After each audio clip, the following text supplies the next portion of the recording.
Warahmatullahi wabarakatuh. Alhamdulillahi hamdan katsiran thayyiban mubarakan fih. Ya, terima kasih Bapak Ibu sekalian. Kita lanjutkan pertemuan kita. Hari ini kita akan bahas 90 soal, jadi mungkin agak cepat ya Bapak Ibu ya. Dalam waktu 1 jam kita bahas. Ya.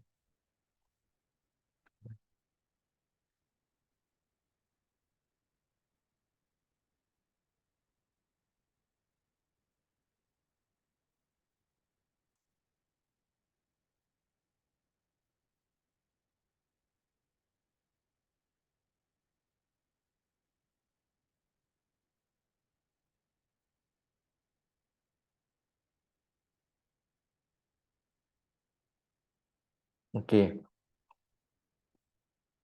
Eh, soal nomor 1 ya, terkait pendefinisian atau perumusan persoalan dalam perencanaan analisis kebijakan dapat dipandang sebagai proses dengan 4 fase yang berkaitan satu sama lainnya.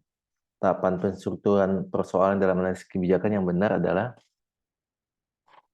kalau berdasarkan teori ya, tahap-tahap perumusan masalah itu mulai dari pendefinisian masalah, yang kemudian muncul masalah substantifnya seperti apa, kemudian tahap yang kedua itu spesifikasi masalah, dispesifikasikan hingga menjadi masalah formal, kemudian pengenalan masalah ya, menjadi situasi masalah, dan pencarian masalah jadi meta masalah ya. Jadi kalau kita apa namanya fasenya itu di dalam apa ini mutar terus ya Bapak Ibu sekalian ya.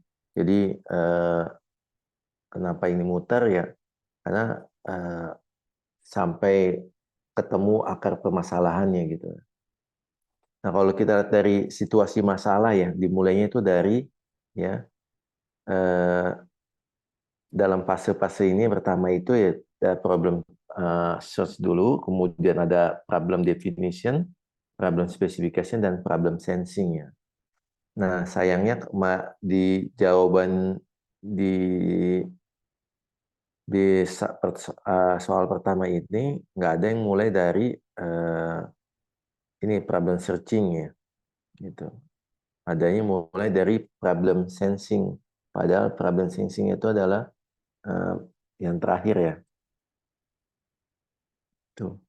Jadi kalau berdasarkan kunci jawaban A, tapi kalau menurut saya jawabannya harusnya problem searching dulu ya, kemudian problem definition, kemudian problem specification, baru problem sensing gitu. Jadi problem sensingnya di belakang. Tapi kalau ini tadi seperti saya sampaikan ya, karena ini siklus ya, bisa aja dimulai dengan problem sensing baru problem searching ya. Tapi kalau menurut teori ya, ya mulainya dari problem search yang sebenarnya gitu. Tapi nggak Jadi apa-apa kan itu. kalau dari teori mulai dari apa? Problem, problem Problem searching ya. searching ya. Tapi karena ini siklusnya muter ya, jadi nggak masalah ya mulai dari mana ya gitu. Tapi kalau misalnya yang teorinya ya mulai dari problem searching dulu ya. Oke, tapi ya ini nggak masalah kalau misalnya itu ya. Nanti saya sampaikan materi. Kemudian soal nomor 2, kebijakan publik yang sifatnya makro atau umum dapat dikatakan kebijakan yang mendasar. Untuk dari kebijakan bisa kita temui pada Undang-Undang Dasar, kemudian Undang-Undang atau peraturan pemerintah pengganti Undang-Undang, ada PP, ada Perpres, ada Perda ya. Jadi yang bukan itu adalah peraturan menteri ya, karena peraturan menteri itu sifatnya, walaupun ada juga yang sifatnya kalau menteri itu biasanya sifatnya sesuai dengan apa sektornya gitu. Tapi kalau yang umum semua itu ya ya A sampai C dan E. Kemudian nomor 3, kedudukan jabatan fungsional perencana di bawah dan bertanggung jawab langsung kepada. Nah, kedudukan jabatan fungsional itu tergantung di unitnya Bapak Ibu sekalian ya. Kalau dia dan jenjangnya. Kalau dia misalnya jabatan utama ya pasti ada di bawah sama dia kan. Kalau untuk pratama dia ada di eh, kalau dia jenjangnya madya bisa di pratama ya. Kemudian untuk jabatan fungsional muda itu bisa di pratama ya, bisa juga di administrator ya. Kemudian kalau jenjang pertama ya itu bisa di jabatan administrator, juga bisa di jabatan pengawasnya. Jadi kalau apa namanya, ini tergantung jenjangnya ya. Jadi tergantung jenjangnya. Jadi mungkin ini pertanyaan yang kecuali kali ya. Kalau kecuali itu perencana itu nggak mungkin di bawah pejabat pelaksana. Jadi nggak mungkin tuh yang E.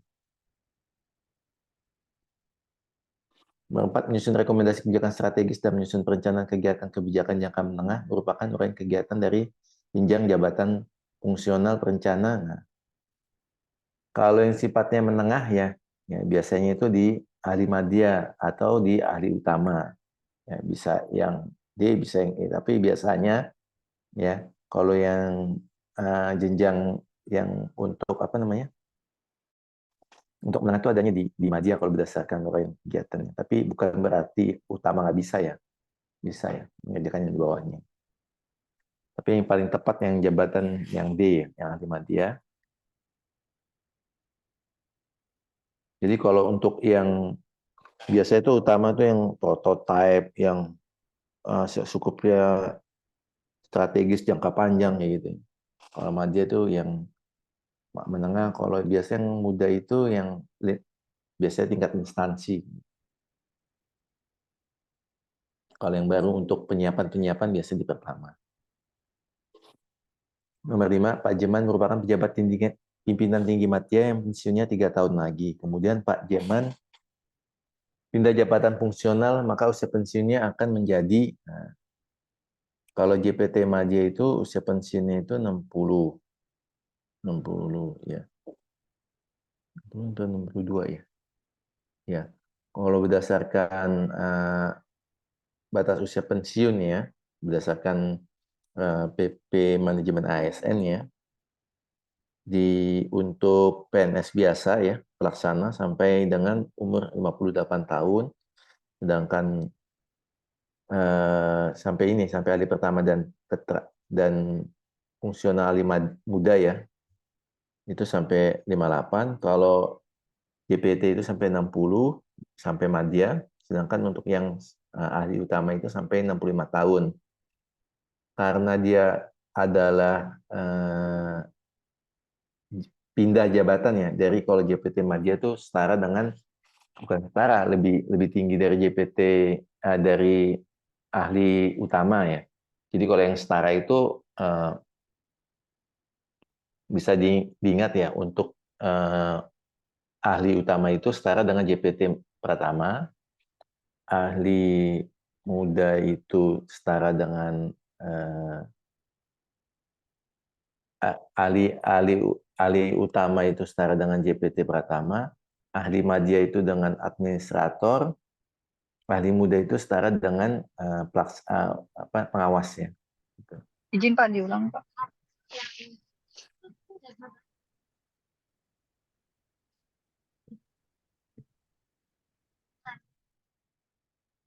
Nggak ada suaranya.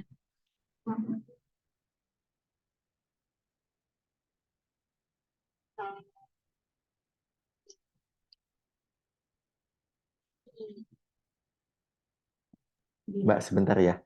Ya.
Oke, sorry.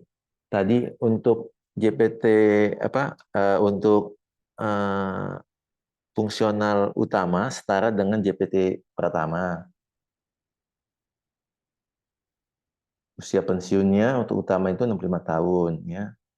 Kemudian untuk untuk ahli madya ya, itu setara dengan JPT ahli madya itu setara dengan administrator atau sekarang kabak ya, atau kabit ya.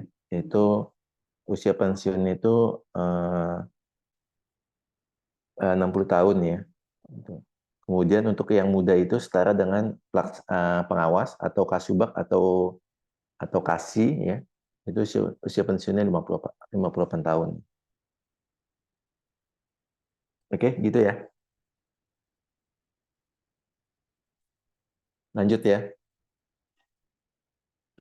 Perpindahan jabatan fungsional dari jabatan fungsional perencanaan perundang-undangan, pindah jabatan fungsional perencana merupakan pengangkatan PNS ke dalam jabatan fungsional perencana melalui proses ya. D, ya, perpindahan dari jabatan lain ini mudah ya. Jadi kalau pertama itu pasti dari formasi CPNS ya. Promosi itu dia naik jenjang ya, bukan pindah jenjang ya. Kalau promosi itu naik jenjang. Kalau mutasi itu pindah ya, biasanya mutasi terkait dengan unit kerja ya. Iya. Kalau perpindahan dari jabatan lain itu dari selain jabatan apa namanya, jabatan selain jabatan fungsional ya. Selain dari jabatan kalau perpindahan itu ada dua ya, ada antar jabatan, ada jabatan lain. Kalau jabatan lain tuh karena dia itu dari fungsional lain dalam artian fungsional tertentu ya, kayak perencanaan perundang-undangan ke perencana.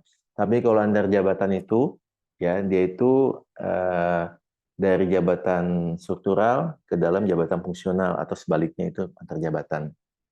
Kemudian in passing itu pengangkatan biasanya kalau ada kebijakan in passing itu dia disesuaikan langsung. Biasanya kalau ada fungsional baru ya, tapi kalau nggak ada ya nggak ada. Cuma itu aja sih. Ada lima apa jenisnya. Nomor 7, CPNS yang sudah diangkat menjadi PNS dalam waktu 1 tahun harus diangkat dalam jabatan fungsional. Setelah itu diwajibkan mengikuti pelatihan diklat maksimal berapa tahun. Nah ini sesuai dengan Permenpan-nya untuk perencanaan itu maksimal 3 tahun ya dari dia diangkat menjadi fungsional perencana. Dan setiap jabatan fungsional harus memiliki instansi pembina jabatan fungsional. Instansi pembina fungsional perencana adalah yang B ya, Pusdiklatren ya, Pusat Pembinaan dan Pendidikan Pelatihan Perencana ya. Bappenas, jawabannya B. Seorang perencana dapat dibebaskan sementara dari tugas jabatan fungsional perencana apabila kecuali ya. Kalau berdasarkan Permenpannya ya, ini diberhentikan ada mengundurkan diri dari jabatan, diberhentikan sementara sebagai PNS, cuti di luar tanggungan negara, menjalani tugas belajar lebih dari 6 bulan, ditugaskan penuh pada jabatan struktural ya, tidak memenuhi persyaratan jabatannya. Jadi kalau dari ini ya, yang eh, sebenarnya bisa yang E ya, cuma mungkin cuti tanggung negara ya. Ini nggak ada sih istilah cuti tanggung negara ya.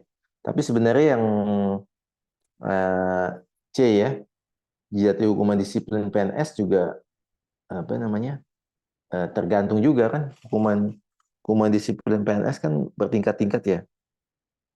Kalau hanya eh, apa namanya eh, sampai sedang tuh kayaknya nggak apa namanya nggak apa nggak sampai bisa dibebaskan gitu ya. Jadi sebenarnya jawaban E dan C itu bisa ya, jadi bisa dipilih ya. Kalau hukuman disiplin tuh kalau dia di hukuman disiplin berat sampai diberhentikan sampai PNS ya, ini sesuai dengan pasal 48 ya, itu mungkin ya. Tapi kalau misalnya hanya misalnya hukuman disiplin ringan ya, enggak ya, enggak sampai dibebaskan.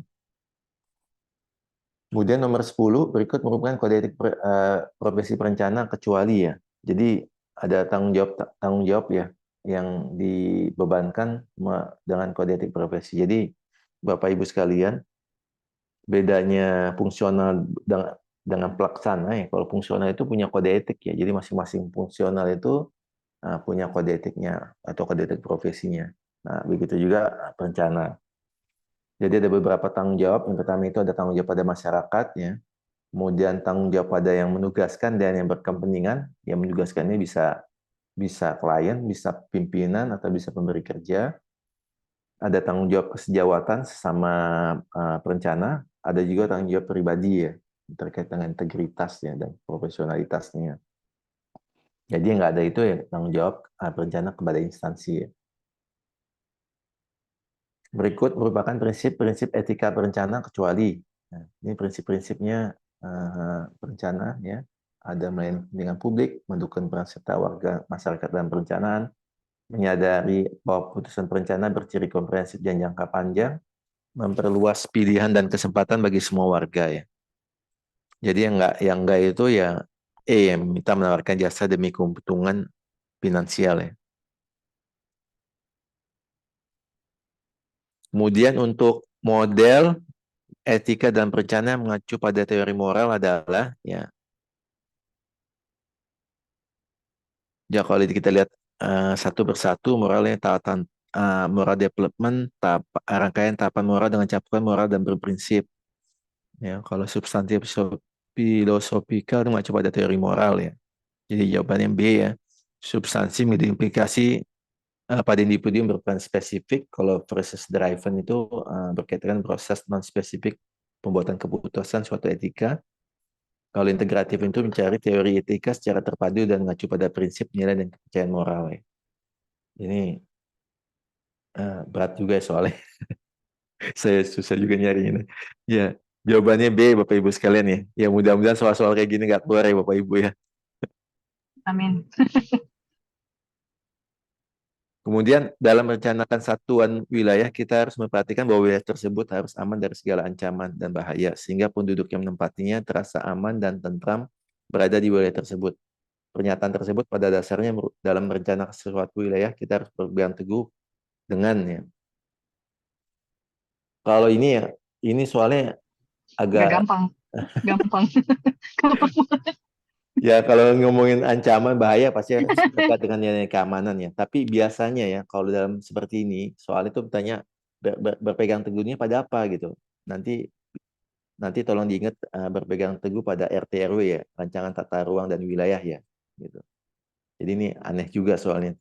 Tapi nggak apa-apa ini nilai keamanan. Tapi pada intinya kalau misalnya untuk memperhatikan itu adalah terkait dengan satuan wilayah ketika melakukan pembangunan, tolong diingat itu terkait dengan RT RW ya.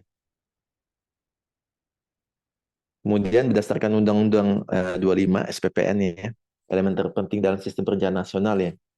Ini yang sering disampaikan ya, mulai dari apa namanya, mau menuju kemana, kemudian apa yang dipilih dan sumber daya. Ingat ya tiga itu ya.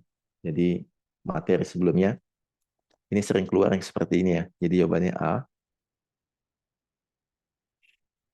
Nah ini juga mudah-mudahan nggak keluar ya Bapak Ibu ya. Tokoh-tokoh ini saya juga ribet nyarinya ini. What, where, why, where, what, why, where, when, who. Ya, ini jawabannya yang di George Terry ya. Jadi dia yang apa namanya teori empat fungsi manajemen ya, planning, organizing, actuating dan controlling ya. Ini juga random banget, saya juga nggak tahu nih pertimbangan teman-teman di Reforma buat soal seperti ini. Nggak tahu, mudah-mudahan sih ini nggak Mudah-mudahan nggak keluar ya Pak. mudah-mudahan soalnya selama pekerjaan nggak akan kayak gini sih gitu tanya. Kemudian seringkali perubahan dalam organisasi berada di luar perkiraan sehingga menimbulkan ketidakpastian pada organisasi ya. Dengan adanya perencanaan, ketidakpastian yang mungkin terjadi masih akan datang dapat diantisipasi jauh-jauh hari. Merupakan penjelasan fungsi perencanaan dikemukakan oleh Robbins and Coulter, yaitu ya kalau ngomongin apa namanya di luar perkiraan ya, Jadi harapannya itu perencanaan itu ya karena ketidakpastian ini berdasarkan ini aja ya, apa namanya, kita nggak, ini kalau definisi sih dapat ya Robinson Outcooter ya. Nanti biasanya logis juga ya kalau soal jawabannya. Kalau kalau untuk mengatasi ketidakpastian apa nih dari pertanyaan ini kan, pengarah kan nggak mungkin. Nah, yang mungkin itu adalah B ya, minimalisis ketidakpastian ya. Dari antitesis dari ketidakpastian yang minimalisir ketidakpastian gitu. Kalau sumber daya kan nggak mungkin, standar dalam pengawasan juga enggak, pengawasan pengendalian juga enggak. Jadi jawabannya B. Salah satu asas perencanaan adalah principle of strategic planning. Artinya, kalau strategic planning itu ya terkait dengan jangka panjang ya. Nah, terus strategis ya, di mana dalam kondisi tertentu manajer harus memilih tindakan yang diharapkan untuk menjamin pelaksanaan perencanaan biar tujuan tercapai dan efektif ya. Jadi lagi-lagi kalau ngomongin perencanaan pastinya tindakan-tindakan yang diperlukan ya. Jadi jawabannya yang D, karena nggak mungkin A, pengamatan fleksibilitas juga enggak. Jangka waktu mungkin, tapi tadi ya kembalikan lagi ke prinsip pengertian perencanaan, tujuan mau kemana, kemudian tahapannya seperti apa, atau apa tindakan-tindakan seperti apa, kemudian yang sumber daya gitu. Nah, kalau alternatif ini nanti terkait dengan apa namanya proses ya, rencana apa namanya tahapan-tahapan yang akan dilakukan ya. Tapi lebih lebih cocoknya sih kepada tindakannya. Gitu. Kalau alternatif tuh nanti kaitannya dengan tadi apa dalam penstrukturan masalah ya, nanti kan muncul tuh alternatif-alternatif ya. Tapi itu kan belum dalam strategic planning, beda lagi gitu. Itu dari masih dalam penstrukturan masalah. Jawabannya yang D ya. Semua kegiatan perencanaan pada dasarnya 4 tahapan. Ini 4 tahapan tadi ya. Dari mulai menetapkan tujuan, ini materi minggu lalu juga ya. Kemudian merumuskan masalah atau kondisi sekarang, mengidentifikasi kesempatan dan ancaman atau hambatan dapat terjadi, dan mengembangkan rencana atau melaksanakan rencana yang telah disusun. Jawabannya A. Gejolak ekonomi global karena pandemi COVID telah menyebabkan penerimaan negara mengalami defisit dan belanja negara meningkat drastis. Kebijakan apa yang perlu pemerintah lakukan untuk menekan defisit anggaran? Kecuali, nah ini gampang nih kalau ada kecuali, cari aja yang beda seperti apa ya. A, yang mungkin ya, minta pajak terus, mengurangi subsidi, mungkin, mengurangi pengeluaran rutin, udah pasti ada refocusing ya, kemarin, menerbitkan surat utang negara, ya, alternatif pembiayaan ya. Yang kelima, ini menaikkan belanja pemerintah yang nggak mungkin ya, duit nggak ada, masa belanja ditingkatkan yang nggak mungkin. Ya, Jadi jawabannya E. secara gampangnya. Hmm. Daerah ini terdapat fenomena cukup aneh di mana daerah tinggi seperti Bandung, Malang, Dieng, Jaya Wijaya yang sebelum tidak pernah mengalami kejadian bencana banjir. Fenomena tersebut disebabkan karena ini eh, tricky juga jawabannya Bapak Ibu sekalian ya. Karena jawabannya mungkin semua nih gitu. Cuma kalau saya baca artikel yang paling tepat itu yang kerusakan gas ya, daerah aliran sungai ya. Ya. Jadi eh, karena apa namanya kondisi daerah aliran sungai itu nggak baik ya, sehingga mengakibatkan kuantitas debit air sungai menjadi fluktuatif ya. Jadi kalau misalnya di musim kemarau dia bisa kering banget ya, kalau di musim hujan dia bisa meluap banjir karena ada karena nggak dirawat dengan baik gitu dan rusak gitu. Jadi jawabannya yang E. Jadi nggak bisa ini ya, saya juga nggak tahu ya kalau ini baiknya seperti apa, tapi intinya karena mungkin aja intensitas curah hujan tinggi ya bisa juga ya, kalau bisa juga sih logis ya kalau logisnya, cuma memang baik.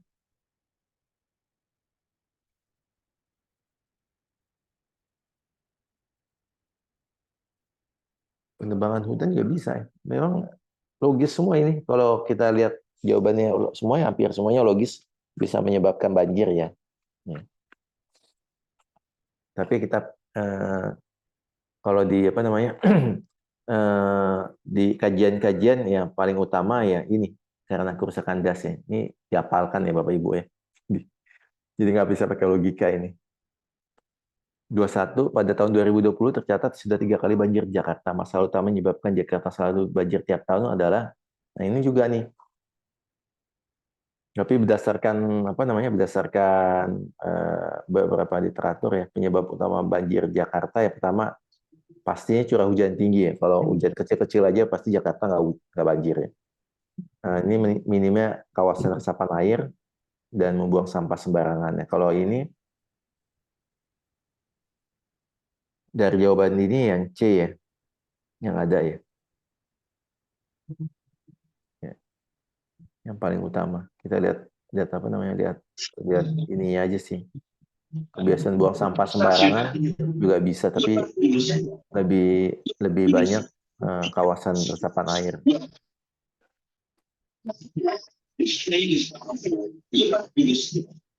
Kemudian kawasan megapolitan Jakarta telah mengalami alih fungsi lahan. Dampak utama dari alih fungsi hutan adalah, nah, ini kalau ada alih fungsi pasti ada apa namanya masalah nanti ya. Ini jawabannya yang A ya, pemanasan global ya. Jadi biasanya kalau kita ngomongin fungsi hutan, biasanya kaitan dengan apa namanya, dengan paru-paru dunia ya, Indonesia ya, di mana hutan itu mencegah apa untuk ya paru-paru dunia, dia menghasilkan oksigen yang banyak ya, mengurangi juga apa namanya dampak kayak banjir dan sebagainya. Gitu. Di sini lebih tepatnya jawabannya yang A ya, pemanasan global ya, hutan. Jadi makin banyaknya polusi, makin ada alih lahan, jadi menyebabkan global warming ya. Jadi polusi tidak terserap oleh apa namanya, oleh tanaman, ya, maka menyebabkan polusi dan akan polusi tersebut menyebabkan apa di atmosfer itu semacam glass ceiling ya, yang menyebabkan global warming. Berikut ini yang bukan merupakan faktor penyebab pendangkalan sedimentasi sungai adalah di sini yang apa namanya paling utama ya.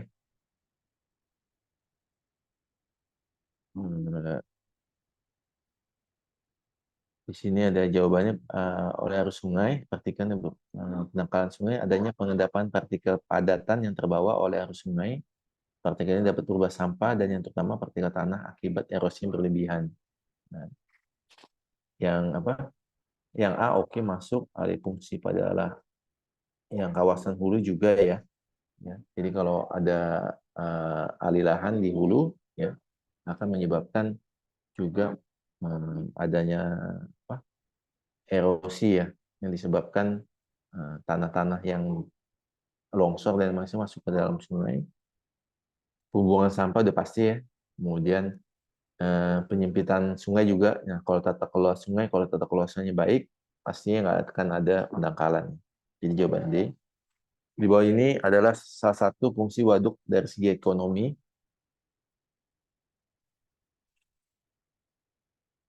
Ya, ini fungsi waduk yang menjadi tempat penyimpanan cadangan air, sumber irigasi, mengendalikan debit air sehingga mencegah banjir. Jawaban yang D, sumber irigasi ya, ekonomi.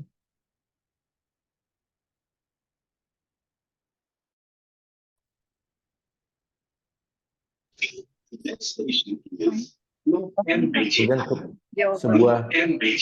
sebuah perusahaan yang berada di pasar, sebuah perusahaan berada di pasar persaingan sempurna mempunyai sifat nih. Kalau pasar persaingan sempurna itu jenis produk yang dijual relatif sama atau bersifat homogen.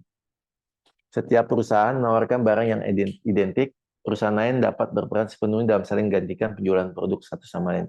Jadi kalau yang persaingan sempurna itu siapa aja bisa masuk, siapa aja bisa jual ya. siapa aja bisa beli. Jadi nggak ada batasan-batasan. Kemudian kalau nggak beli di A bisa beli di B, nggak bisa di B bisa beli di C. Ya. Gitu. Kayak apa namanya Alfamart, Alfamidi, kemudian Indomaret itu persaingan sempurna ya. Sama ada warung-warung juga ya. Jadi jawabannya E. Ya, berarti. Ya. Salah. Kemudian nomor 26 berikut penyebab terjadinya pasar monopoli. Nah, kalau monopoli itu biasanya ya ada kebijakan pemerintah ya. Ya biasanya kayak kereta api monopoli kan. Ada penguasaan sumber daya atau bahan mentah yang tidak dimiliki pihak lain. Ini juga adanya biasanya juga ada konsesi diberikan oleh atau hak diberikan kepada melalui oleh pemerintah juga. Ada kepemilikan atas modal yang sangat besar biasanya terjadi karena penggabungan beberapa perusahaan. Nah, kalau dari jawaban di sini harusnya nih kayaknya kecuali ya Bapak Ibu sekalian ya, karena A itu hak istimewa bisa juga itu monopoli. Penguasaan bahan mentah iya monopoli. Adanya lisensi izin perusahaan tertentu yang tujuk ya, itu juga ya kayak waktu Covid kan impor barang tertentu ya. Memiliki modal yang besar juga penyebab terjadi monopoli. Nah, yang enggak itu memiliki keahlian yang diperlukan. Jadi kalau memiliki keahlian yang diperlukan itu ya bukan monopoli.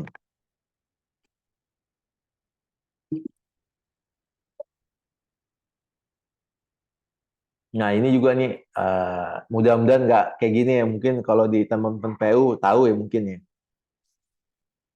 Tapi ini buat pembelajaran juga ya. Ada namanya Undang-Undang nomor 38 ya tentang jalan ya. Jadi jalan aja ada undang-undangnya Bapak Ibu sekalian ya. Ya. Jadi eh, ada karakteristik jalan ya. Ada jalan umum, arteri, kolektor, lokal, jalan lingkungan, ya, ada 5 jenis ya. Nah, biasanya pembangunan pasar tuh idealnya di mana sih Bapak Ibu sekalian ya? Nah, biasanya itu idealnya tuh di jalan lokal. Kenapa di jalan lokal ya supaya nggak mengganggu apa namanya aktivitas yang perkantoran dan aktivitas eh, keluar masuknya barang ya. Jadi dia nggak mengganggu apa eh, lalu lintasnya. Jadi jawabannya yang C, jalan lokal ya.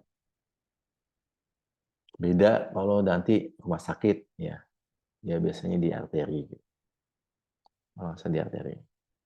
Kemudian nih rumah sakit nih ya. Sorry, rumah sakit di kolektor ya. Kolektor itu ya kolektor itu di melayani angkutan umum bagi dengan ciri perjalanan jarak sedang, kecepatan rata sedang dan jumlah jalan masuk dibatasi. Nah ini juga mungkin idealnya ya di kalau berdasarkan ini ya di jalan kolektor ya kalau rumah sakit ya. Kalau arteri itu jalan-jalan besar ya Bapak Ibu sekalian ya yang hilir mudik ya. Jadi kalau kayak apa di Sudirman tuh nggak mungkin tuh harusnya nggak ada tuh rumah sakit tapi ada rumah sakit di situ ya itu nggak tahu tuh izinnya seperti apa tapi eh, rumah sakit yang di Sudirman tapi tetap masuk ke dalam sih bisa di jalan kolektor bukan di arterinya gitu. Tapi pinter juga dia agak masuk dikit ya. Jadi masih masuk lah. Nah SPBU SPBU ya ini kalau aturannya yang di jalan arteri ya Bapak Ibu sekalian ya 30 dampak urbanisasi menyebabkan munculnya permukiman kumuh di perkotaan, salah satunya di pinggiran bantaran sungai. Faktor utama yang menyebabkan masyarakat memilih tinggal dan membangun rumah di bantaran sungai, ya yang A nggak mungkin ya.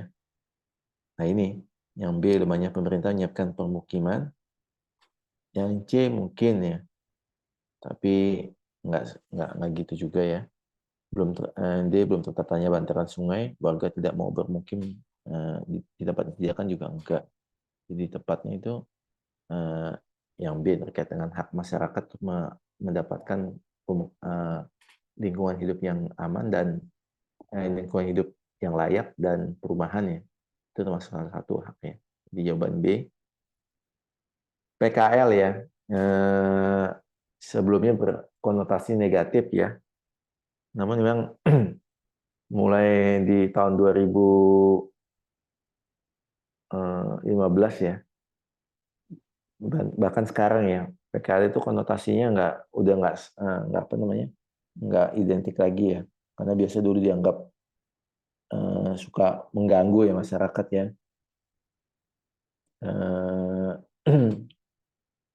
Terus mengganggu ketertiban dan lain sebagainya gitu. Cuma sekarang kan dirubah ya, apa namanya, perspektif tersebut di mana pedagang itu dianggap sebagai UMKM. Gitu ya. Jadi yang E ya, yang pengganggu. Tapi sebenarnya kalau pakai ini bisa semuanya. Biang kemacetan, simbol ketidakteraturan kota juga bisa ya. Tapi konotasi negatif biasanya itu dia mengganggu ya, mengganggu ketertiban, mengganggu lalu lintas ya, mengganggu disebut ya. Nah ini yang tadi saya sampaikan ya, ketika terjadi tata ruang yang semrawut, maka langkah yang diambil di pemerintah adalah jawabannya A, ya, RT RW. Ini udah semrawut, nggak jelas gitu, ya pasti melakukan perbaikan RT RW Bapak Ibu sekalian ya. RT RW itu rencana tata ruang dan wilayah. Petugas sensus mendatangi setiap rumah untuk menanyakan tentang jumlah kepala keluarga, mata pencarian, agama, pendidikan, dan lain-lain. Lihat dari cara memperoleh data tersebut adalah, nah ini pasti primer ya, Bapak Ibu ya. Jadi karena dia langsung ya data primer, kualitatif ya Bapak Ibu sekalian tahu ya, yang bukan berupa angka-angka, data eksternal ya dari luar instansi, kuantitatif ini data angka-angka ya. Penelitian angka-angka sekunder itu, data sekunder itu biasanya dari literatur ya. Ketika masa jabatan presiden sudah selesai, maka sebelum menanggalkan jabatannya, seorang presiden harus menyampaikan kepada MPR. Orang MPR harus tahu nih, yang mana nih Mbak ya? Yang benar ya. Ini kalau jawaban kunci jawabannya D. Harusnya B. Saya B, Hah? Pak, kemarin jawabannya. Iya, benar. Kunci jawabannya D ya. Salah ini. Makanya teman-teman reforma ada beberapa soal jawabannya salah ini. Wah, berarti Karena nilai saya poinnya baik tuh. tergantung teman-teman di reforma. Aduh. Kalau asumsi makroekonomi itu biasanya bukan ketika apa namanya, ketika meninggalkan ya, tapi sidang istimewa MPR ya. Biasanya asumsi makro itu disampaikan di sidang istimewa ya. Kalau program-program juga seperti itu ya. Nah, biasanya kalau akhir ya, kalau perencanaan akhir apa ya, capaian gitu ya. Bukan capaian pembangunan nasional, bukan KL ya. Kalau KL kan masing-masing menteri atau pimpinan lembaga ya.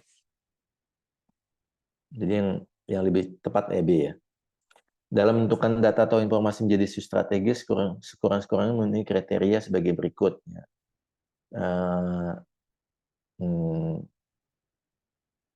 Biasanya kalau kita ngomongin strategis ya, ya ada beberapa apa namanya kriteria. Pertama itu pasti besar ya pengaruhnya ya. Ya. Yang kedua itu kita ngomongin KL aja ya. Kalau strategis itu pertama pastinya berdampak besar ya, baik secara nasional atau secara banyak lah yang dilibatkan. Yang kedua itu biasanya kalau menentukan apa itu prioritas nasional enggak ya di KL itu ya pastinya kan tusinya gitu menjawab karena ada permasalahan besar itu tusinya bukan gitu dan kita peran di mana gitu kan. Kemudian apa namanya, selain itu strategis juga kalau misalnya itu butuh tahapan yang panjang gitu. Makanya biasanya kalau strategis itu sifatnya itu bisa jangka menengah ya, 5 tahunan. Kemudian selain itu dianggap strategis itu juga mempunyai daya ungkit dalam artian ketika kita melakukan itu akan menyebabkan sesuatu yang lebih baik gitu, jauh lebih besar gitu. Tuh, ada daya ungkitnya.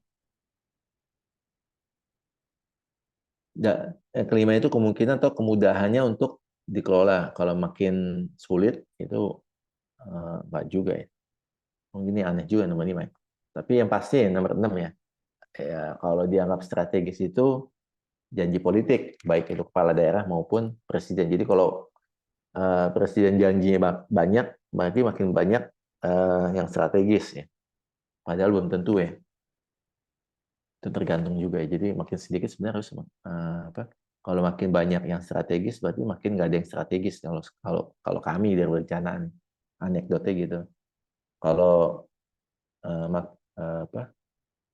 Semua strategis, berarti nggak ada yang strategis gitu. Gitu sih. Jadi jawabannya C ya, yang kecuali yang kurang luasnya dampak menimbulkan terhadap daerah dan masyarakat. Ini penting ya, jadi jangan lupa alur perencanaan dan penganggaran Bapak Ibu sekalian ya. Jadi setiap tahun kementerian lembaga wajib menyusun dokumen rencana pembangunan berupa rencana kerja. Dalam menyusun dokumen rencana kerja, maka KL harus mengacu pada, nah ini, saling mengacu dan saling pedoman, jangan lupa ya Bapak Ibu sekalian ya. Kalau Renja ya, mana Renja nih? KL ya, mengacu pada apa? Nah, ini di RKP Bapak Ibu sekalian ya. Jawabannya D. Kalau mempedomani, Rensa KL. Kemudian Renja KL jadi pedoman untuk nyusun apa? RKKL. Jadi ini tolong dihafalkan nih. Berikut ini bukan merupakan penjabat banjir nih, pakai apa logika aja Bapak Ibu sekalian ya. Ya. Kalau A ya, B oke, C juga oke, D oke.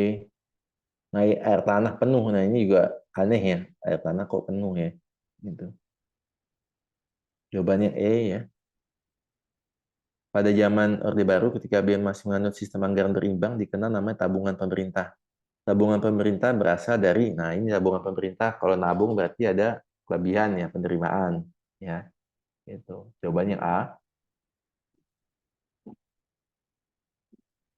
Jadi ingat ya, kalau tabungan, ya anggapnya kita nabung, berarti ada kelebihan gitu.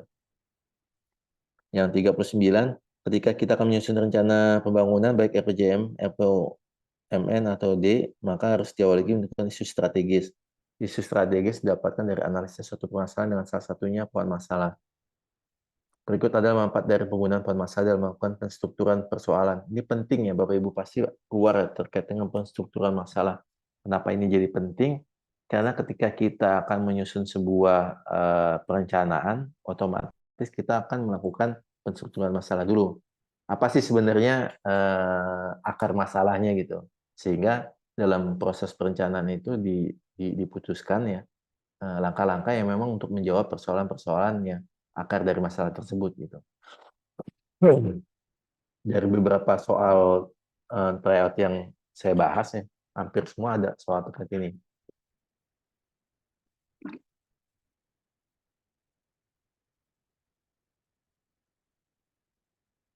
Jawaban yang A ya, bantu untuk penyusunan perencanaan kandidat dan cakupan pembahasan didefinisikan secara jelas ya. Jadi ini fungsinya, jadi supaya masalah itu jadi clear gitu dan masalahnya apa namanya penyebabnya apa dan formulasinya untuk apa namanya penyelesaiannya seperti apa melalui perencanaan. Kemudian menurut sensus penduduk ini mudah-mudahan nggak keluar Bapak Ibu ya. Saya juga nggak tahu nih gimana. Tapi intinya kalau berdasarkan bisa juga logika ya di sini kalau penduduk Indonesia mayoritas tinggal di perkotaan, iya karena desa-desa nggak terlalu banyak ya. Penduduk Indonesia mayoritas tinggal di pedesaan enggak, karena banyak di Jakarta, kemudian Bandung, Surabaya, ya, Semarang, gitu.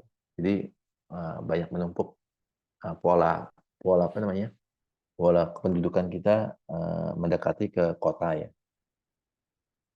Penduduk mayoritas tidak produktif enggak juga, karena kita lagi masuk di bonus demografi. Penduduk Indonesia mayoritas usia produktif, ya. Ini nggak tahu ya usia produktif. Mayoritas perempuan enggak. Ya, kalau sensus tuh malah banyakkan laki ya. Yang benar yang A ya, Bapak Ibu sekalian. Yang bukan salah satu penyebab dan merupakan alasan paling umum mengapa orang-orang melakukan urbanisasi. Ini juga pakai common sense juga ya. Banyak lapangan kerja di kota daripada di desa, ya itu iya, karena orang desa banyak ke kota tuh karena nyari kerja. Sarana dan prasarana di kota lebih lengkap, ya. Kehidupan di kota yang lebih modern, oke.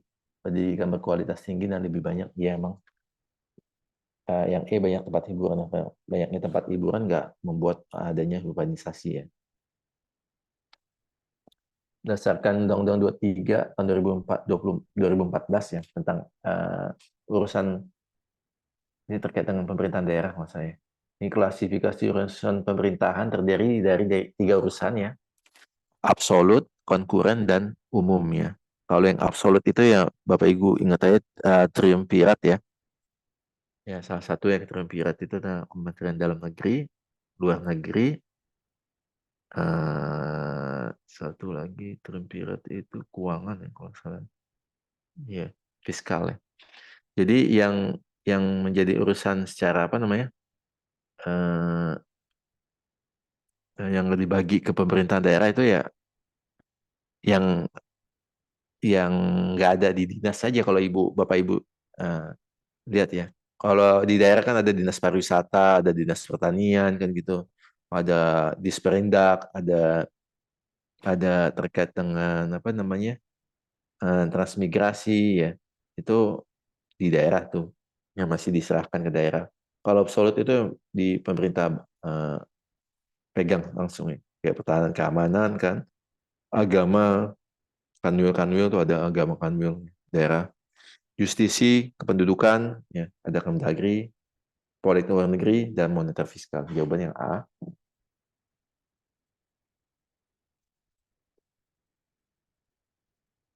Tujuan pembangunan desa meningkatkan kesejahteraan masyarakat dan kualitas hidup manusia serta penanggulangan kemiskinan melalui pemenuhan kebutuhan dasar, pembangunan sarana dan prasarana desa, pengembangan potensi lokal, serta pemanfaatan sumber daya alam dan lingkungan secara berkelanjutan. Tujuan tersebut tertuang dalam peraturan desa, yaitu ya Undang-Undang Desa ya, nomor 6 tahun 2014. Nah, jawabannya nggak ada, Bapak Ibu ya. Mungkin salah ketik kali ini, harusnya yang E ya tadi ya. Tapi jawaban 4 tahun 2014, yang benar 6 tahun 2014. Agar suatu desa terpencil dapat berkembang, perencanaan transportasi seperti apa yang diperlukan. Nah, biasanya desa tuh butuhnya apa sih? Nah, desa itu pertanian ya. Ya, di benak pikiran kita ya, pertanian. Nah, pertanian tuh butuh apa? Ya, butuh alat angkut ya. Orang dan barang. Jadi yang A.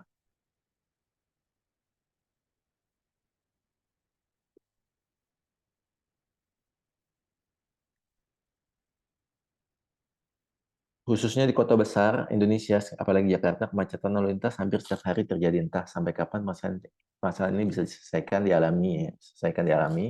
Berikut yang bukan penyebab kemacetan. Kesadaran masyarakat tertib lalu lintas masih rendah, oke. Sistem angkutan umum tidak mampu menjadi ikon kebanggaan bangsa, ya bisa juga. Sistem tata ruang kota yang mengabaikan dampak lalu lintas, ya. Menyempitkan jalan perkotaan dan pelebaran, ya.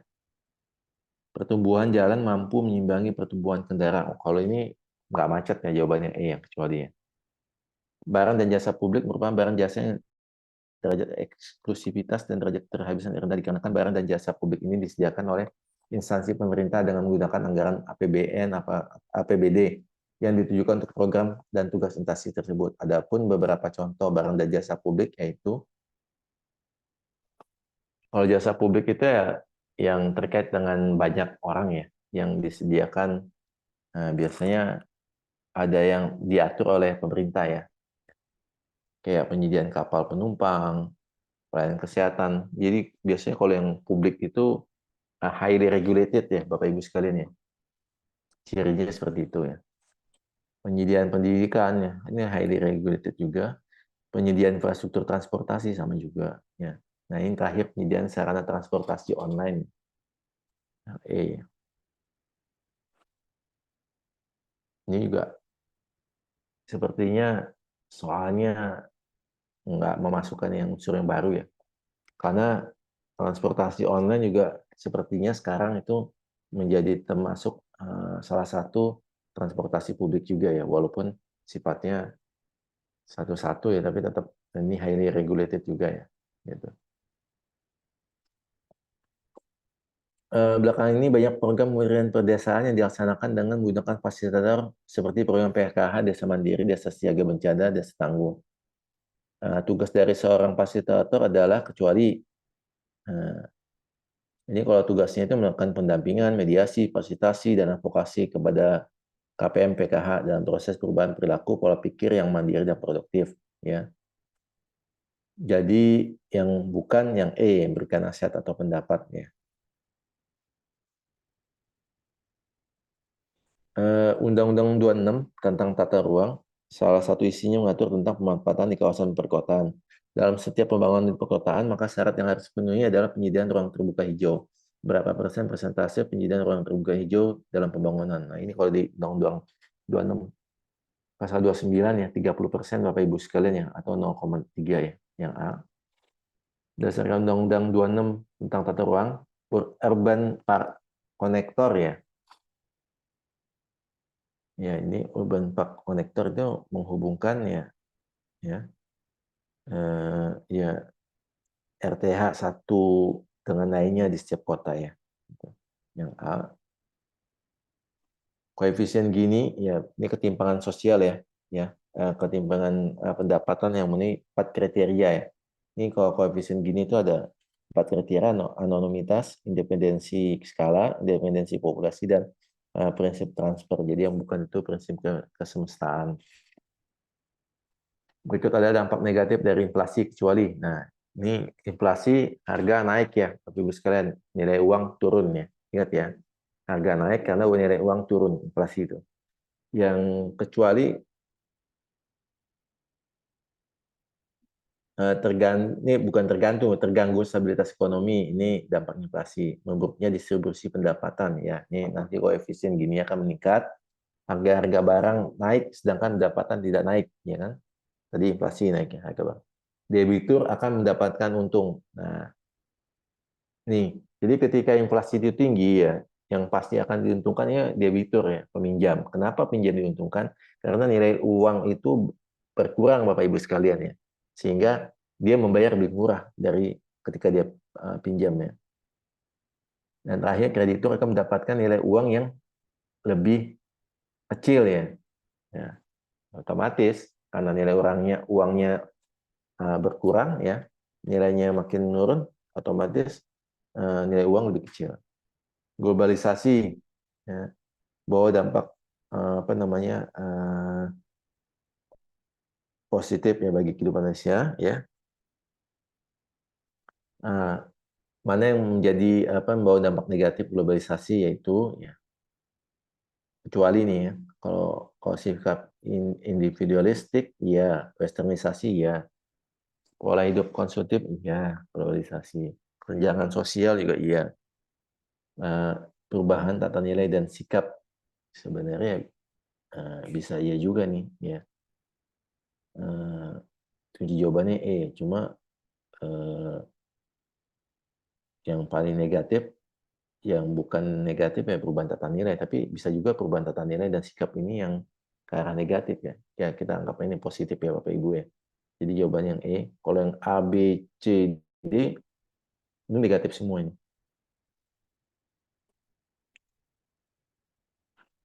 Oke, jawabannya Nah, ini penyelesaian konflik ya. Melalui meja perundingan ya di SEM, penyelesaian konflik tersebut udah pasti mediasi ya kalau Bapak Ibu sekalian. Kalau mediasi itu ada pihak ketiga yang melakukan memediasi, jadi pihak ketiga ini melakukan negosiasi kepada kedua belah pihak yang bersengketa ya. dia biasanya mencari win-win solution dari kedua pihak ini. Ini mediasi.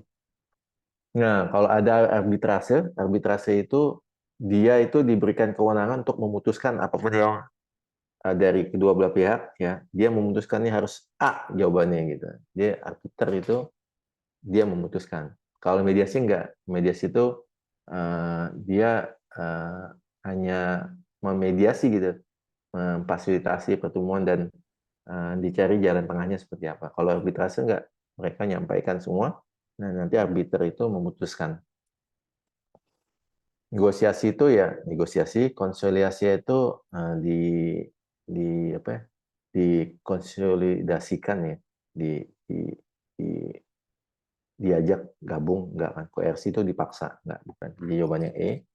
Menyelesaikan konflik dua belah pihak yang terlibat, mereka secara bersama-sama sepakat menunjuk pihak ketiga membuat keputusan wasit. Nah, ini membuat keputusan, ini arbiter ya. Jadi yang A ya, Bapak Ibu sekalian ya.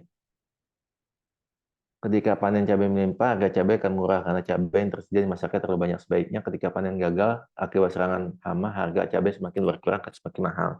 Kebijakan yang harus dilakukan pemerintah untuk menangani masalah tersebut adalah kalau yang lagi rame nggak usah makan cabai, Bapak Ibu. Tapi nggak seperti itu ya. Jadi untuk mengurangi yang paling mungkin adalah yang D, menetapkan standar minimum untuk penjualan cabai agar petani tidak merugi. Tapi ini apa namanya, kayaknya kayak nggak ada ya kebijakan kayak gini ya. Biasanya kalau mahal itu ya yang A biasanya. Menetapkan standar maksimum untuk penjualan cabai juga nggak umum ya. Diversifikasi jenis cabai juga enggak. Subsidi enggak juga. Kayaknya yang apa namanya?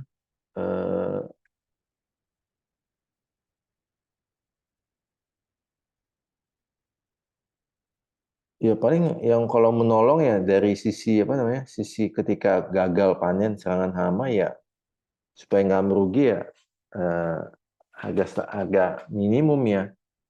Ya.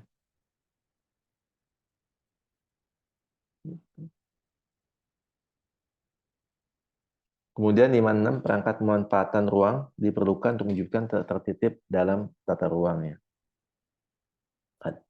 Salah satu alatnya adalah melalui penerapan mekanisme insentif dan disinsentif dalam undang-undang tata ruang ya. Nah, untuk insentif fiskal diberikan pemerintah dalam dapat berubah. Nah, ingat Bapak Ibu, kalau fiskal itu biasanya terkait dengan duit ya, ya, ujung-ujungnya uang ya. Jadi yang terkait uang ya dari semua pernyataan ini ya, yang A ya, kompensasi. Kalau sewa ruang kan enggak, kemudahan perizinan enggak, keringanan pajak enggak, keringanan retribusi enggak. Ujung-ujungnya duit hak yang didapatkan secara langsung ya. Nah, ledakan penduduk akan menyebabkan kecuali, nah ini juga bagi common sense juga ya. Yang A itu pasti ya, ada kesenjangan sosial semakin tinggi, ekonomi meningkat. Ya bisa sih kalau misalnya ekonomi meningkat ya, kalau misalnya dikelola dengan baik, tapi biasanya ledakan penduduk ya nggak mungkin ya ekonomi meningkat. Jadi B, fenomena lingkaran setan itu biasanya terkait dengan kemiskinan dan pendidikan ya Bapak Ibu sekalian ya. Kebutuhan perumahan meningkat otomatis ada fungsi lahan yang juga dampaknya ya. Jadi B. Kemudian kajian mengenai dampak besar dan penting suatu usaha atau kegiatan direncanakan pada lingkungan hidup yang diperlukan bagi proses pengambilan keputusan tentang penyelenggaraan usaha di Indonesia disebut. Nah, biasanya kalau terkait dengan dampak, ingat ya Bapak Ibu ya, ada dampak itu pasti AMDAL ya Bapak Ibu ya. Berdasarkan Undang 13 tentang Keuangan Negara disebutkan bahwa RUU APBN diambil keputusan oleh DPR selambat-lambatnya 2 bulan sebelum tahun anggaran bersangkutan. APBN yang disetujui DPR terinci sampai dengan, nah ini di materi saya ada ya, jadi nanti dibaca aja ya. Rinci itu ingat sampai jenis belanja ya Bapak Ibu ya. Jawabannya C, kegiatan dan jenis belanja. Jadi dari program ya, kegiatan apa? Kegiatan KRO, RU. Nah, untuk di DPR itu nggak sampai apa namanya, nggak, kewenangannya hanya sampai program Bapak, sampai program sampai kegiatan ya, tapi berdasarkan jenis belanja. Gitu. Jadi jawabannya C ya. Untuk KRO, RU dan lain sebagainya itu biasanya melalui Perpres ya. Perpres terkait dengan rincian DIPA ya, rincian DIPA, rincian APBN. Banjir di Tangerang rutin terjadi setiap tahun, merupakan isu strategis yang perlu diperhatikan pemerintah. Maka banjir tersebut masuk dalam isu strategis apa? C, mendesak ya, karena setiap tahun. Faktor menyebabkan warga bermukim di hutan lindung adalah eh, ini juga apa namanya, common sense saja ya. Jawabannya B, pemerintah tidak tegas. Tujuan perdagangan internasional paling utamanya adalah untuk memenuhi kebutuhan di suatu negara tidak tersedia di negara tersebut. Namun kebutuhannya terdapat di negara lain. Kegiatan ini bisa memberikan manfaat dan keuntungan bagi masing-masing negara yang saling terlibat. Berikut ini beberapa manfaatnya ya. Perdagangan internasional ya, tujuannya ya. Ada devisa, pertumbuhan ekonomi, stabilitas barang ekspor ya, eksistensi tenaga kerja, memenuhi kebutuhan negara lain, memperoleh keuntungan internal serta eksternal, memperluas pasar, dan transfer teknologi modern. Yang kecuali yang E, ya, menjamin stok kebutuhan pokok ya.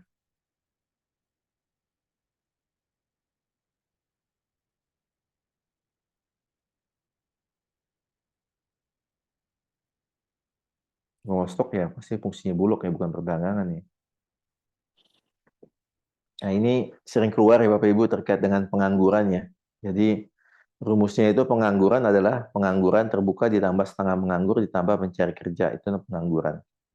Kalau berdasarkan soal ya, jadi yang di mana 100 orang penduduk ya, 40 orang bekerja secara penuh, ini bukan pengangguran. 30 orang bekerja paruh waktu. Nah, ini tergantung Bapak Ibu ya, ada pengangguran terbuka dan tertutup ya. Eh, kalau apa namanya? 30 orang yang bekerja paruh waktu ini menganggap 30 orang ini menganggap dia sudah fine ya, nggak ingin mencari pekerjaan lain, itu nggak dihitung sebagai pengangguran. Tapi kalau di sini kan 20 orang ya.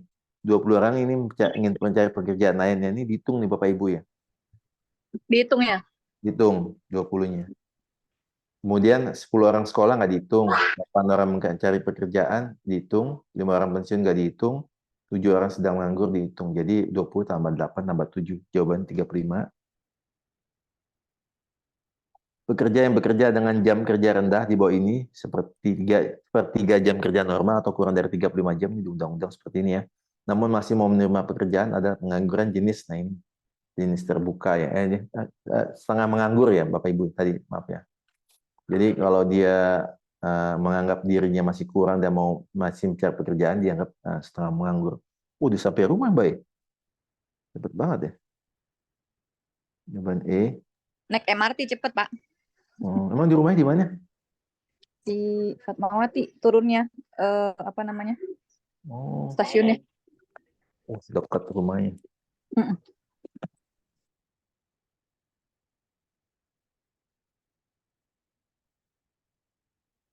Sungai Ciliwung mengalir sepanjang 100 km, terbentuk dari puluhan mata air yang terpadat di Cisarua, Bogor. Dengan adanya penggunaan bantaran sungai sebagai tempat permukiman dan pendangkalan berasal dari sedimentasi yang dibawa dari kawasan hulu, menyebabkan Sungai Ciliwung mengalami kerusakan. Apa langkah yang perlu dilakukan oleh seorang perencana? Ya, kalau perencana ngapain ya? Melakukan perencanaan ya. Tahun 2016, Kabupaten mengirim 18.000 ekor sapi ya, kerjasama dengan Pemda DKI Jakarta dan telah berdampak positif bagi daerah NTT karena pengiriman sapi terus meningkat setiap tahunnya. Hubungan kedua provinsi itu didasarkan pada apa ya? Yang mekanis pasar nggak mungkin karena ada tangan-tangan pemerintah nggak. Supply and demand juga nggak. Kalau supply and demand itu biasanya melalui pasar langsung ya. Karena ini pemerintah nggak mungkin. Yang paling mungkin itu sinergitas ya, karena ada peran tangan-tangan dari pemerintah ya sinergitas jawabannya. Kelompok jabatan yang berisi fungsi dan tugas berkaitan dengan pelayanan fungsional yang berdasarkan pada keahlian dan keterampilan tertentu disebut ya jabatan fungsional ya.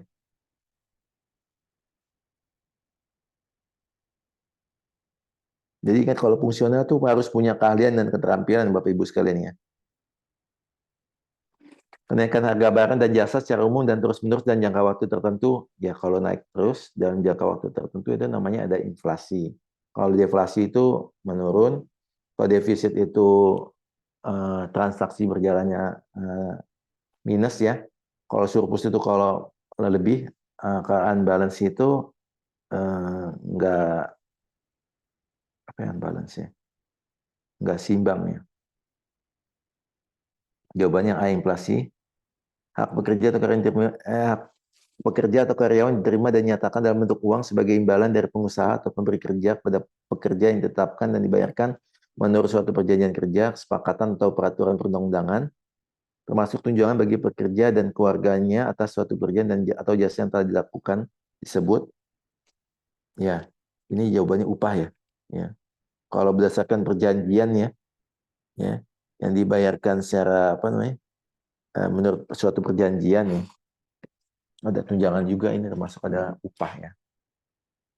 Kita mengenalnya upah ya, bukan gaji. Kemudian pembayaran diterima atas hasil keuntungan perusahaan atau karena pekerja berprestasi melebihi target produksi normal atau karena peningkatan produksi. Nah, ini biasanya terkait dengan bonus ya. Jumlah uang dibayarkan kepada karyawan berhak secara tunai atas imbalan atau pengarahan jasa-jasa atau pelayanan sesuai dengan ketentuan yang terdapat dalam perjanjian kerja di bidang industri atau perusahaan atau dalam suatu organisasi kerja di mana dalam upah tersebut tidak ada tambahan atau keuntungan lain diberikan kepadanya. Nah ini tidak ada tambahan atau keuntungan lainnya ya.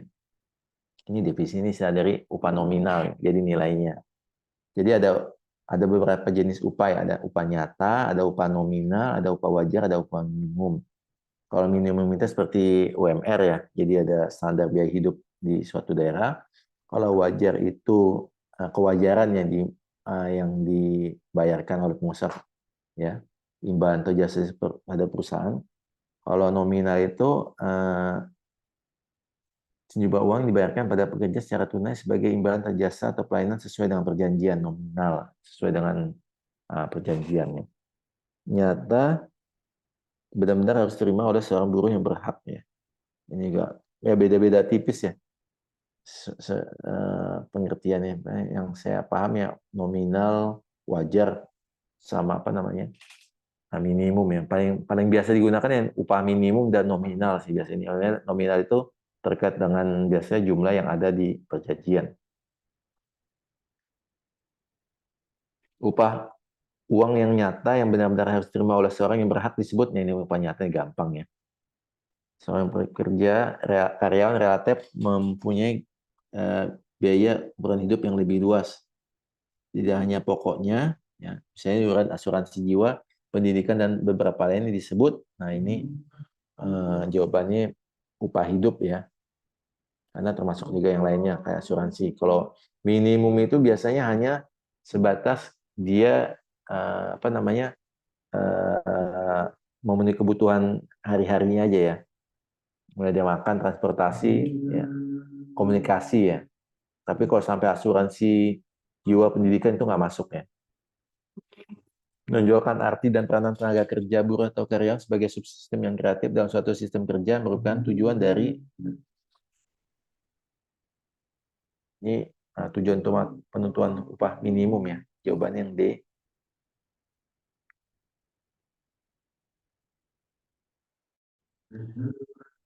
Ini juga ada sistem upah lainnya ya. Ada ya. Di sistem upah ini digunakan mengganti sistem upah jangka waktu di mana hasil pekerjaan tidak memuaskan karena upah ini hanya dapat ditetapkan jika hasil pekerjaan tidak dapat diukur menurut ukuran tertentu. Misalnya jumlah banyaknya, jumlah beratnya, jumlah luasnya dari apa yang dikerjakan. Maka sistem pengupahan ini tidak bisa digunakan oleh semua perusahaan disebut. Nah, Ini ada beberapa definisi ya. Kalau yang jangka waktu ya, menurut jangka waktu ya, yang diperjanjikan, saya upah harian, mingguan maupun bulanan. Nah ini kan nggak terkait dengan produktivitas ya, nggak bisa ya. Kemudian kalau ada apa namanya ukuran puas nggak puasnya yang sistem upah potongan ya. Jadi kalau misalnya ada dikaitkan dengan kinerjanya namanya sistem upah potongan. Nah, kalau kita ya ada sistem upah potongan ya kalau kinerja. Jadi jawabannya yang B ya. Kalau sistem upah yang secara umum ya, sistem potongan yang ada pemotongan, sistemnya. Kemudian untuk upah minimum ya, upah minimum ditetapkan oleh gubernur ya Bapak Ibu sekalian ya. Ya. Kecuali kalau UMK ya.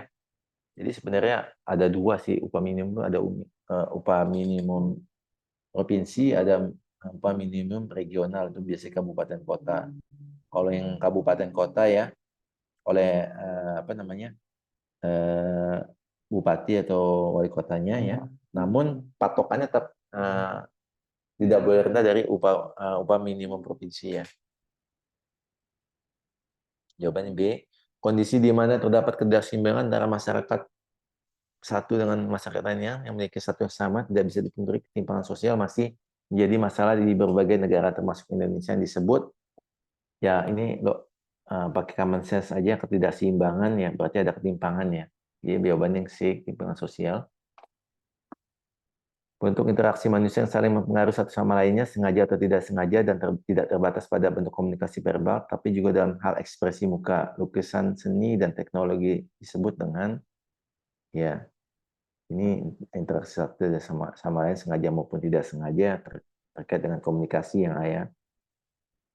Fungsi komunikasi dalam kehidupan manusia adalah, nah ini fungsi-fungsi komunikasi ya, to inform, to educate, to entertain dan to influence ya. Jadi jawabannya yang E ya. Semuanya benar ya. Jadi dalam teori komunikasi memiliki unsur jasmani dan rohani, unsur fisik dan fisikis, unsur raga dan jiwa menyatu dalam dirinya adalah manusia sebagai individu ya. Kalau ada jasmani, rohani, fisikis, raga, jiwa, individu. Kalau makhluk sosial, berinteraksi dengan manusia, makhluk ekonomi cari penghidupan, makhluk pilihan itu dia mempunyai apa namanya makhluk pilihannya karena ada kemampuan berpikir dan perasa ya. Pada diri manusia ada orang berhubungan atau berinteraksi dengan orang lain. Nah ini makhluk sosial ya, yang B ya. Kalau ada interaksi makhluk sosial, perbedaan antara harapan dan kenyataan sebagai kesenjangan antara situasi yang ada dengan situasi yang seharusnya individu masyarakat ya memandang sosial sebagai suatu induk kondisi yang tidak diharapkan disebut ini masalah sosial ya. Jadi kalau ada kesenjangan ya, antara harapan dan kenyataan itu biasa terkait dengan masalah sosial. Jawaban yang B. Yang termasuk masalah sosial adalah kecuali kemiskinan iya, pengangguran iya, kekayaan bukan ya. Kekayaan kalau kaya masalah ya. Kriminalitas sesat juga. Jadi jawaban C. Masalah yang timbul akibat ada ketidaksesuaian dengan keadaan lingkungan yang berpotensi menimbulkan ketidakstabilan kondisi biologis masyarakat adalah masalah sosial di bidang ya kalau ada biologis ingat aja lah langsung biologis ya Bapak Ibu sekalian ya. Kalau ekonomi terkait duit, budaya terkait dengan budaya ya. Sosial ya tadi kayak kriminalitas, kemudian kemiskinan dan sebagainya. Kalau spiritual terkait dengan keagamaan ya, keyakinan ya. Masalah pola pikir suatu masyarakat atau pribadi tertentu bersinggungan dengan tatanan kehidupan sosial. Ada penyebab masalah sosial di bidang, kalau pola pikir tadi ya, budaya pastinya. Pola pikir, pola pikir psikologi Bapak Ibu. Mohon maaf, kalau budaya itu mungkin terkait dengan benda-benda nilai norma nilai kepentingan sosial ya. Ada perubahan sosial dan pola masyarakat yang heterogen atau multikultural. Sebatas multikultural ya. Jadi kalau pola pikir tuh patok psikologis yang C, Bapak Ibu maaf ya. Yang C. Penyebab alam terjadi banjir di hilir adalah di hilir ada banyak bantaran sungai yang berubah menjadi bangunan, kemudian lahan hijau yang dikonversi menjadi bangunan, drainase yang terganggu, ya. Jawabannya yang D, ya.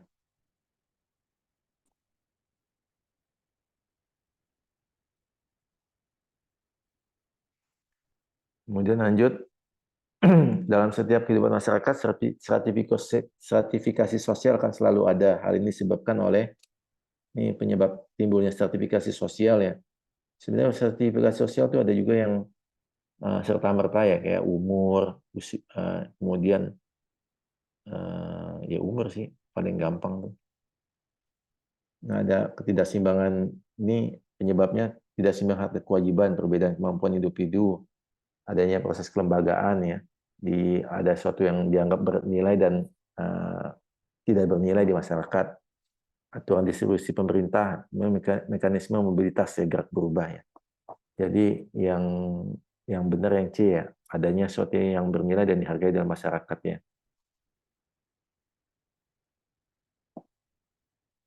Pembangunan monorail di suatu wilayah dimaksudkan untuk, ya, ini kelebihan-kelebihan pengembangan monorail, ya. Jawabannya menghemat uang, ya. Kalau keramaian enggak, wisata enggak, kapasitas cukup menampung enggak juga, kan monorail kecil, ya. Meningkatkan kebisingan kota enggak, ya. Monorail biasanya enggak terlalu berisik, ya. Jadi menghemat uang. Inflasi yang sifatnya sedang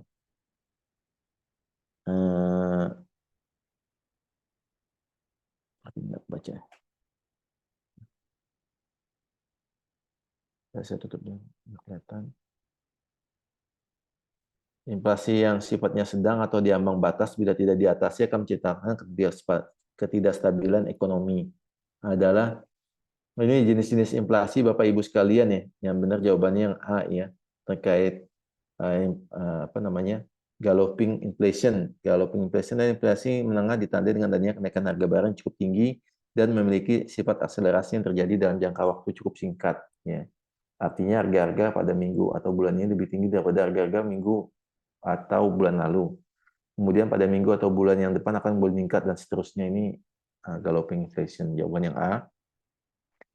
Perubahan penggunaan dan pemanfaatan alam pada kawasan lindung dapat dilihat dengan semakin banyaknya penggunaan dan pemanfaatan lahan pada kawasan lindung untuk aktivitas pemukiman dan aktivitas ekonomi.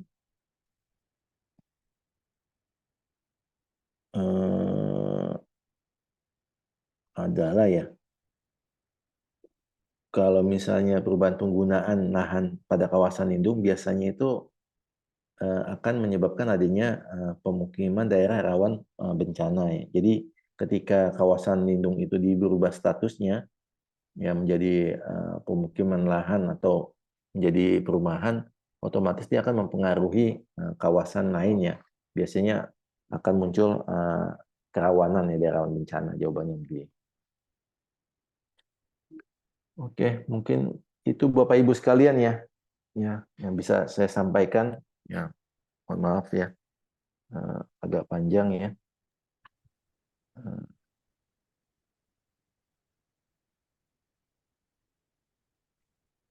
Oke, saya sampaikan bahannya. Nanti bisa dibaca lagi, ya, Bapak Ibu sekalian, karena waktunya sempit, ya. Oke, itu.